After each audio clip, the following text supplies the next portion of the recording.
And the godfathers must be within the government. Yes, they are not outside.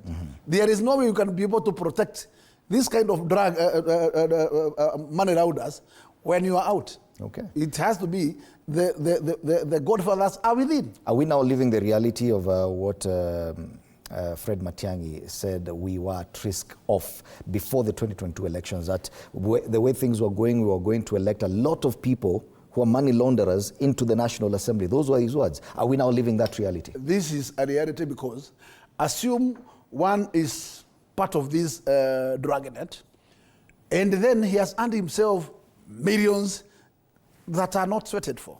Then to buy a position is like a brink of an eye, because that person, he knows that he understands that how it works. He just moved to Anjiko. It's not known his sources of money, but he has come with them like what we call a barrack of rice. Then the next point you find is that many people will be elected, and they will be elected because of that force of money.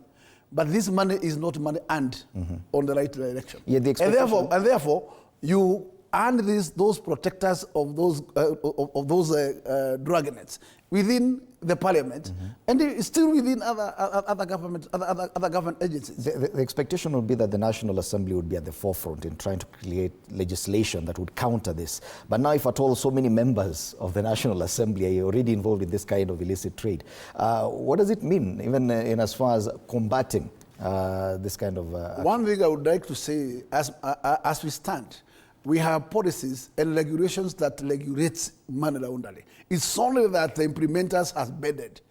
If we would like to do the collective thing, we can do it. But when the government is silent, there is no single policy that will work if the government's goodwill is not there.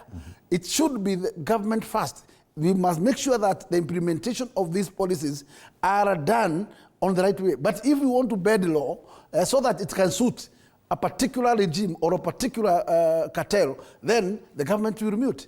I still believe that we don't require new policies to curb this, because we have policies that are clear and that are able to curb this kind of menace. It's only that we are muting to implement. So many Kenyans may be watching and looking at people who are flashing a lot of wealth and